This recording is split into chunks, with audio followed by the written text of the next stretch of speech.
আসসালামু আলাইকুম, আশা করি সবাই ভালো আছেন। আমি সোহাগ মালয়েশিয়া থেকে বলছি। এই দেখছেন হাসান, আজ রবিবার বন্ধের দিন।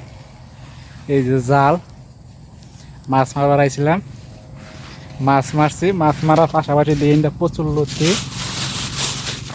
এই যে মাছ, চিতল, তেলাপিয়া, এই যে মাছ, এই যে মাছ পাইছি হালকা কিছু বড় বড় মাছ। এই যে জালটা মারছি। এই যে হাসান, এই যে হাসান নদী তুলতেছে। এই মালয়েশিয়া প্রচুর নদী, প্রচুর খালের পার, তো খালের পারে এই দিনটা প্রচুর যা দেখতে পাচ্ছেন সব কচু গাছ। যার লতি লাগবে আমি আমার ফোন দিবেন, এই লোকেশন দিয়ে দিব। রবিবার আইসা নদী নিয়ে যাবেন, ভরপুর নদী, ভরপুর। হাসান, নদী দেখাও। নদী কিরকম আছে গাছের মধ্যে? ইচ্ছারম। আরো বাঙালি আছে, তারা 5-6 কেজি নাগাল তুলে নিয়ে গেছে।